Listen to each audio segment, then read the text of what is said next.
Hey guys, welcome back to the Bodhi Tree where enlightenment is guaranteed. In this video, we are going to see weekly quiz 31st December की जो थी weekly quiz 31st December में there was a weekly quiz as well as अपनी mega quiz. ठीक है, तो ये video में सिर्फ weekly quiz के solutions देखने वाले हैं हम लोग. And as many of you already know कि हम लोग यूट्यूब पे अभी सिलेक्टेड क्वेश्चंस एक या दो क्वेश्चंस ही डालते, रीजन बिंग बहुत लंबा वीडियो हो रहा था. बाकी के सॉल्यूशंस आप हमारे प्लेटफॉर्म पे देख सकते हो, बोधी ट्री के प्लेटफॉर्म पे देख सकते हो, उसकी लिंक डिस्क्रिप्शन बॉक्स में दी रहेगी. तो आप सारे अग्नि परीक्षा के वीडियो सॉल्यूशंस जो मैं खुद और मल्लार सर बनाते उसकी लिंक डिस्क्रिप्शन बॉक्स में दी होगी, आप हमारे प्लेटफॉर्म पे जाके देख सकते हो. हम लोग अभी पूरे क्वेश्चंस देख लेते जो तुम्हें मतलब जो यूट्यूब पे सॉल्व नहीं किए, बट हम लोग क्वेश्चंस दिखा देंगे यूट्यूब पे ताकि आप सॉल्व कर सकते हो, बट सॉल्यूशंस आपको प्लेटफॉर्म में दिखेगा. This is the first question, partnership का है, बहुत मुश्किल नहीं है, आ जाना चाहिए. This is the second question, ये अपना मिक्सचर्स एंड एलिगेशंस वाला है. Alright, this is our second question. Third question एकदम basic level, time speed and distance, train platform pole वो वाला. फोर्थ क्वेश्चन इज तुम्हारा compound and simple interest, again not a very difficult question. Fifth question profit loss and discount की एक article दिया है, discount वगैरह, simple है, straight forward है. सिक्स से लेके 10th तक अपना एक पजल है. ऑलराइट, बेसिकली 7 फ्लोर की बिल्डिंग है और वहाँ पे 7 लोग रह रहे हैं और अलग अलग सिटीज से, बहुत मुश्किल नहीं है. ऑलराइट, आ जाना चाहिए था. These are the questions. Moving on to the 11th to 12th question जो अपना ब्लड रिलेशंस का है, स्ट्रेट फॉरवर्ड, एकदम छोटा सा है, बहुत इजी क्वेश्चन है, ये भी एकदम डूएबल है. Alright, so these are the cons and LR questions. अभी अपन देखते हैं वर्बल के questions. This is question number 13. Most similar ढूंढना है किसका, एनिग्मेटिक का. Then question number 15, again most similar ढूंढना है, एक्सुबरेंट का. नाउ ये क्वेश्चन जो है मिसस्पेल्ड वर्ड ढूंढना है आपको, मतलब मिसस्पेल्ड वर्ड्स दिए रहेंगे तो उसमें से करेक्टली स्पेल्ड वर्ड आपको ढूंढना है. ये क्वेश्चन लास्ट ईयर के एमबीए सीईटी में नया इंट्रोड्यूस हुआ था. सो आपको एक ही वर्ड के अलग अलग स्पेलिंग्स दिए होंगे, उसमें से आपको करेक्ट स्पेलिंग ढूंढना है. सेम क्वेश्चन नंबर 16 में भी सेम है. ना ये भी लास्ट ईयर ही इंट्रोड्यूस किया था एमबीए सीईटी में. आपको ढूंढना है ये वर्ड का पार्ट ऑफ स्पीच. सिमिलरली यहाँ पे ये वर्ड का पार्ट ऑफ स्पीच ढूंढना है. Question number 19. Now this is identify the correct sentence and mark that as the answer. So 5 sentences दिए रहेंगे, 4 में ग्रामेटिकल एरर होगा, एक में नहीं होगा. सो जिसमें ग्रामेटिकल एरर नहीं है वो आपको एज एन आंसर मार्क करना है. क्वेश्चन नंबर 20 भी सेम है, आइडेंटिफाई द करेक्ट सेंटेंस. तो ये जो क्वेश्चन हमने देखे सब आप पॉज करके सॉल्व कीजिए, then we will look at the solutions. Let's look at the first question. क्या दिया है, ratio of investment of P and Q, मतलब पी एंड क्यू का रेशियो दिया है इन्वेस्टमेंट. पी 4x इन्वेस्ट कर रहा है, क्यू 5x. आफ्टर 6 मंथ्स मतलब 6 महीने के बाद P and Q increased their investment by ₹3000 and 1000 respectively. Simple है, मतलब ये 6 महीने के लिए है. Alright, this is for 6 months और at the end of the year दिया है ना. यस, मतलब आगे के 6 मंथ्स के लिए कितना इन्वेस्टमेंट है, पी ने 4x प्लस 3000 हो गया है पी का, क्यू का कितना हो गया, 5x प्लस 1000, ये 6 महीने के लिए. पार्टनरशिप के स्ट्रेट फॉरवर्ड है, कुछ भी कॉम्प्लिकेशन नहीं. अभी उन्होंने बोला है कि प्रॉफिट शेयरिंग ये रेशियो में दिया है, तो वो कैसे कैलकुलेट करते, दिस इंटू दिस, मतलब 24x 6 महीने के लिए है ना, तो पी का प्लस अगेन ये 24x प्लस 18,000. ऑलराइट, ये रेशियो में आने चाहिए. P is to Q, Q का क्या है 5x into 6, again 30x plus 5x into 6, वापिस से 30x प्लस 6 इंटू 1000, 6000. ऑलराइट, ये रेशियो में आना चाहिए और ये रेशियो उन्होंने 27:31 दिया है. Find the initial investment of P. Initial investment 4x है, इससे अपना x की वैल्यू आएगी, सॉल्व और हो जाएगा. तो 48x plus 18,000, alright, multiplied by 31 is equal to 27 into 60x plus 6000. अभी क्या करेंगे कि देखते कि कुछ कॉमन निकाल सकते क्या, कॉमन फैक्टर्स निकालते जाओ, नहीं तो कैलकुलेशन बहुत लंबा चल जाएगा. Alright, still it's not a very difficult calculation, straight forward है. स्टिल विल सी कि कॉमन कुछ निकाल सकते क्या. यहाँ पे 6 दिख रहा है, 6 इंटू 2 12 भी है, 24 है क्या? 24 भी हो सकता है, 24 भी हो सकता है। यहाँ पे डायरेक्टली 10 दिख रहा है, 10 इंटू 660 है, तो अपन कैलकुलेट करते हैं। ठीक है, let's calculate, let's look at the calculations. तो अभी इसमें से 48x, मैं बस यहाँ पे रिपीट कर रहा हूँ, nothing great. 18,000 into 31 is equal to I think 27 था, 60x था प्लस 6,000 था। एक बार तभी भी देख लेते हैं, हाँ ठीक है चलेगा। तो अभी इसमें से मैं 60 कॉमन निकाल रहा हूँ, तो ये हो जाएगा x प्लस 100। ठीक है, यहाँ पे भी कुछ कॉमन निकाल सकते हैं अपन। 48 डायरेक्टली कॉमन निकाल सकते हैं क्या? 8 इंटू 6 है ये, तो इसको लास्ट 3 डिजिट्स 8 से तो होता ही है ये। ठीक है, 8 से करके देखते हैं। 8 2 ज़ा 16, 20, 8 2 ज़ा 16, 40, ये 6 से नहीं होगा। हो रहा है क्या? 6 3 ज़ा 18, 45, 6 7 ज़ा, अरे 48 कॉमन निकल रहा है डायरेक्ट, नाइस। ठीक है, तो ये x प्लस अभी 48 इंटू वॉट, ऑलराइट 48 का कितना मल्टीपल है ये देखते हैं। तो 18,000 अपन ने ऊपर ही देखा था एक्चुअली करके, पर वापस से करते हैं। 8 6 ज़ा 8 2 ज़ा 16, 20 8 40, 6 1 ज़ा 6 3 ज़ा 18, 45 6 7 ज़ा 42, 30 3 7 5, ऑलराइट। तो इसको अभी कैलकुलेट करना है, इससे अपना x का वैल्यू आएगा। तुम लोग ऑप्शंस डाल के भी कर सकते हो। देखो जैसे find the initial investment of p की वैल्यू 4x है, तो मतलब x की वैल्यू 2000 आएगी। यहाँ पे 4000 आएगी। 4 का मल्टीपल चाहिए, सारे 4 के मल्टीपल है 3000, 6000, 5000। तो हर एक वैल्यू डाल के भी कर सकते हो सकता है इजी हो सकता है डिफिकल्ट हो। अभी अपने पास डिसेंट नंबर्स है तो मैं कैलकुलेट कर रहा हूँ। 6 8 ज़ा 6 10 ज़ा, वापस से 2 4 ज़ा 2 5 ज़ा। इसके अलावा कुछ दिख रहा है क्या? नहीं, तो अभी एक्सपेंड करो, ऑप्शन नहीं। तो 4 1 ज़ा 4 3, कुछ और फैक्टर नहीं दिख रहे ना? नहीं है, ठीक है करो फिर कैलकुलेट। 4 1 ज़ा 4 3 ज़ा, तो 124x plus 124 into 375 is equal to 27 5 ज़ा 270। 27 इंटू 5 कैसे करना है? 27 इंटू 10 डिवाइडेड बाय 2, तो मतलब 135। तो ये हो जाएगा 135x प्लस 13,500। ऑलराइट, तो x वाले एक तरफ, ये दूसरी तरफ जाएगा। तो this was 124 into 375 minus basically 135 into 100 था, इज इक्वल टू 11x। तो ये 11 से डेफिनेटली डिविजिबल चाहिए लेफ्ट वाला नंबर, क्योंकि अपने ऑप्शन में सारे होल नंबर्स है। तो मैं यहाँ पे डिवाइडेड बाय 11 कर रहा हूँ। ठीक है, ये x हो जाएगा। देखते हैं कि 11 से डिविजिबल है क्या। तो डायरेक्टली 11 ऐसे एज सच कॉमन तो नहीं निकल रहा है। ठीक है, तो अपन डिफरेंस ही चेक करेंगे। तो लेट्स से अभी यहाँ पे 25 कॉमन दिख रहा है, तो मैं 25 कॉमन निकालूंगा। ठीक है, तो 25 into 1 125, 15 into 124 minus 135 into 4 divided by 11 है। ठीक है, इसमें भी 135 इंटू 4।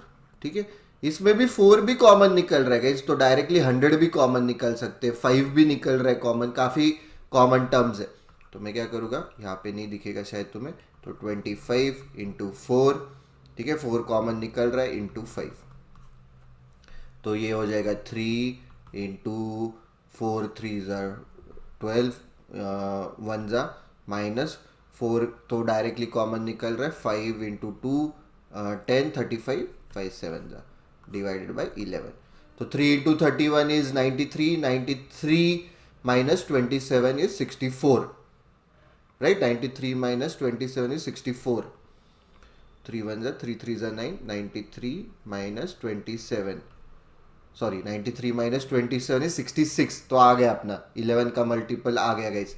तो 11 1 ज़ा 11 6 ज़ा, तो ये 100 है, 100 इंटू 5 500 है, 500 इंटू 6 3000 है। तो अपना x का वैल्यू 3000 आया, 3000 into 4 12,000 should be answer. Calculation intensive था ये क्वेश्चन एज सच, बाकी फिर कंसेप्चुअली कुछ नहीं। कैलकुलेशन भी कैसे कॉमन निकाल के करते जाओ जनरली, फिर वो इजी जाता है गाइस। ठीक है, कॉमन निकाल के किया तो इजी जाएगा। ऑलराइट, कुछ भी डाउट्स रह गए as usual ask them in the comment section below. Let's look at the second question. Let's look at question 2। Mixtures and alligations का दिख रहा है। Milk is to water, milk 3x है, वाटर 2x है। ठीक है, when 40 liters of pure milk is added to the mixture, there the ratio of, अभी देखो be careful, milk to water है, वाटर टू मिल्क है, 3x plus 40/2x is equal to 1:2। ऐसे अगर मैं करता हूँ तो देखो क्या होता है, 6x plus 80 is equal to 2x। यहाँ पे तुरंत x की वैल्यू नेगेटिव आ रही है, अलार्मिंग बेल्स बजने चाहिए, उसके पहले ही बजने चाहिए, क्योंकि यहाँ पे मिल्क टू वाटर दिया था, यहाँ पे वाटर टू मिल्क का रेशियो 1:2 है, तो ये हो जाएगा 2:1। अभी तुम्हारा बराबर आएगा, 3x plus 40 is equal to 4x, x is equal to 40। तो मिल्क कितना है initially, 120 litre, water is 80 litre. अभी क्या बोल रहे हैं, if 90 litres of the resultant mixture is taken out then find the quantity of water in the remaining mixtures. Okay okay, if नहीं बोला है, व्हेन। ग्रामर भी समझना जरूरी। इफ 40 लीटर्स मतलब वो हाइपोथेटिकल सिचुएशन होता है, व्हेन मतलब जब 40 लीटर मैंने ऐड किया है, मतलब अभी इसके बाद वाली सिचुएशन इसको कंटिन्यूअस फ्लो में जाने वाला है, मतलब don't consider the initial situation. अभी 40 लीटर मिल्क मैंने ऐड किया है, वो अज्यूम करना है मुझे, तो मेरे पास अभी 160 मिल्क है, 80 लीटर वाटर है, ये वाला है। उसके बाद मैं 90 लीटर्स हटा रहा हूँ, ठीक है। तो मतलब इनिशियल इसमें से 90 लीटर्स नहीं हटा रहा हूँ। और व्हेन, अगर इफ होता तो हाइपोथेटिकल स्टेटमेंट होता, तो मैं क्या करता था, उन्होंने यहाँ पे स्पेसिफाई भी किया है 90 litres of the resultant mixture, result जो आ रहा है, तो काफी चीजें स्पेसिफाई की उन्होंने, तो देयर इज नो एम्बिग्यूटी। तो 90 लीटर अभी मैं इसमें से हटा रहा हूँ, तो ये रेशियो में ही हटेगा, 2:1। मतलब अगर 2x ये x, तो 3x is equal to 90, x is equal to 30, मतलब 60 लीटर्स मेरा मिल्क हटेगा, 30 लीटर्स मेरा वाटर हटेगा। Find the quantity of water in the remaining mixture, water कितना बचेगा, 80 माइनस 30, 50। सिंपल क्वेश्चन है गाइस, ठीक है। मिक्सचर्स एंड एलिगेशंस के जनरली इजी होते हैं, ऐसे कुछ कॉम्प्लिकेटेड नहीं होते। बस मेक श्योर कि कहाँ पे एलिगेशन एक्स मेथड यूज करनी है, कहाँ पे नॉर्मली ऐसे भी कर सकते हो, ज्यादा टाइम कंज्यूमिंग नहीं है, प्रोवाइडेड तुम्हारे कैलकुलेशंस अच्छे। Alright, moving on to the next question. कुछ भी डाउट्स रह गए, ask them in the comment section below. Now we will look at verbal questions. Question number 15. Now ये क्वेश्चंस कैसे सॉल्व करने, अगर आपको पहला वर्ड दिख गया, ठीक है, आपको ऊपर ऊपर से देखना है, ठीक है, एग्जैक्ट स्पेलिंग नहीं देखना है। जब आप स्पेलिंग देखोगे तब आप बायस्ड हो जाओगे, अरे मतलब आप भूल जाओगे स्पेलिंग क्या था, एक्चुअल स्पेलिंग। बस आपको ऊपर ऊपर से देखना है किसकी बात कर रहे हैं, शिवालरी की बात कर रहे हैं, तो शिवालरी का स्पेलिंग आपको फिर याद करना है। सो शिवालरी का स्पेलिंग है CHIVALRY। सो यहाँ पे ऑप्शन कौन सा है, ये नहीं है, ये है CHIVALRY, ये भी नहीं है, ये भी नहीं है, ये भी नहीं है, ये तो था ही नहीं। सो इसका सही आंसर है B, chivalry. Identify the correct sentence. If they arrive on time they would catch the train. Now ये कंडीशनल है। There are 4 types of conditional sentences, zero conditional, first conditional, second conditional and third conditional. Zero conditional, first conditional, second conditional, third conditional. और हर एक conditional का जो sentence का structure होता है वो अलग होता है, ठीक है। अगर मुझे शॉर्ट में बताना है तो जीरो कंडीशनल का सेंटेंस का स्ट्रक्चर क्या होता है, जो इफ क्लॉज होता है, ठीक है, इफ क्लॉज जो है, सो ये एक क्लॉज है इफ क्लॉज, और ये एक क्लॉज है main clause. So first zero conditional का क्या स्ट्रक्चर है, इफ के साथ में प्रेजेंट टेंस यूज करेंगे, और जो मेन क्लॉज है उसके साथ में भी जो टेंस यूज होगा वो प्रेजेंट टेंस वाला ही होगा, ठीक है। फर्स्ट कंडीशनल का क्या है, फर्स्ट कंडीशनल पे भी हम फर्स्ट कंडीशनल में भी हम इफ के साथ प्रेजेंट टेंस यूज करते हैं, बस जो उसका मेन क्लॉज है उसके साथ हम will plus V1 infinitive use करेंगे। सेकंड कंडीशनल जो है, सेकंड कंडीशनल के साथ if plus past tense, if plus past tense use करते हैं, और उसके साथ जो मेन क्लॉज है उसके साथ हम would plus V1, would plus infinitive use करेंगे, bare infinitive. Third conditional if plus past perfect tense,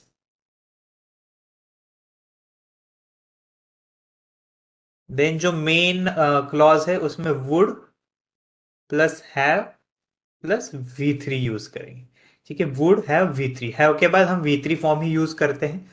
और पास्ट परफेक्ट टेंस का क्या होता है, स्ट्रक्चर हैड प्लस V3, मतलब if plus had plus V3 आएगा तो उसके मेन क्लॉज में वुड हैव और V3 आएगा, ठीक है। सो हम देखते हैं।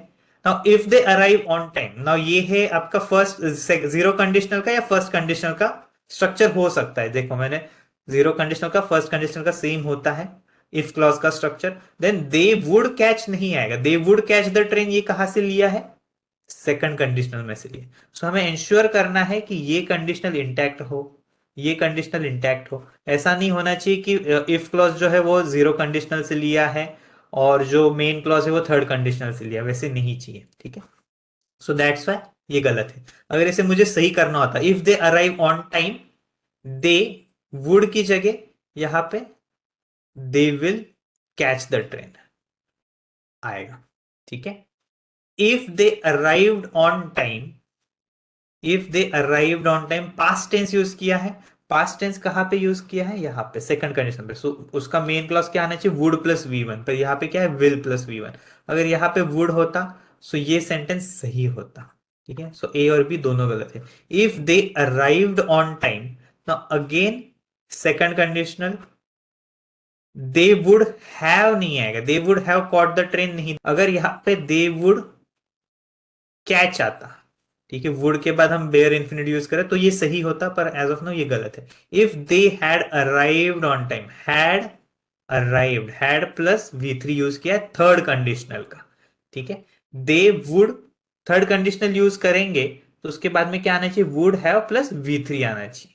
सो यहाँ पे वुड है, हैव है और कैच का V3 फॉर्म भी है। सो ये सेंटेंस सही है। हम ई भी एलिमिनेट कर देंगे, if they had arrived on time, ठीक है, so they would catch the train. Now ये यूज किया है थर्ड सेकंड कंडीशनल का, ठीक है। ये जो है ये थर्ड कंडीशनल का इफ क्लॉज है, एंड ये जो है दे वुड कैच द ट्रेन ये सेकंड कंडीशनल का मेन क्लॉज है। सो ये भी गलत है। कंडीशनल्स आपको डिटेल में चाहिए तो कंसेप्चुअल वीडियोस देख लो। मैंने मतलब आधे घंटे का ये इन डेप्थ आपको सेशन लिया है कंसेप्चुअल वीडियोस में कंडीशनल्स का। If they had arrived on time, had plus V3 मतलब ये है पास्ट परफेक्ट टेंस में, they would have caught the train, ये आपका फिर थर्ड कंडीशनल का स्ट्रक्चर हो जाता है। So D is the correct answer. That's it for this video guys. तुम्हें मजा आ रही है तो like always don't forget to click on the like button, share करो, subscribe to the Bodhi tree channel, click on the bell icon मतलब तुम्हें notification आए। And as always Telegram group and channel पे डेली बेसिस पे हम लोग ऐसे questions डालते हैं, एवरी डे विदाउट फेल आते हैं क्वेश्चंस। इंस्टाग्राम पे डेली बेसिस पे डेली न्यूज़ एनालिसिस आता है, वो देखते जाओ। यूट्यूब पे अपडेट्स देते ही है। एंड अग्नि परीक्षा every Sunday without fail 2 to 3 PM में देना है हमें। ऑलराइट, तुम अलग अलग इसमें वेरिएशंस ट्राई कर सकते हो। Alright, and obviously cash prizes मिल रहे, वो तो मैं बता रही नहीं हूँ क्योंकि वो बाय प्रोडक्ट है, ठीक है, कि हाँ चलो पैसे भी मिल रहे, बट मेन है कि तुम अलग अलग चीज़ें ट्राई कर सकते हो। ऑलराइट, सो विदाउट फेल अग्नि परीक्षा देते रहो। That's it for this video guys, see you in the next video. Thank you guys.